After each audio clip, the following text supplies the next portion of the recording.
It's relatively easy to pop off either your heel or your toe edge. It's good to be able to use both techniques.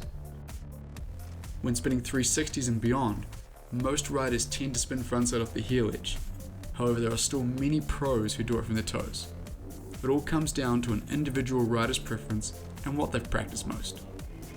Popping off your toes will also feel more similar to the feeling of doing a 180 off a box or rail.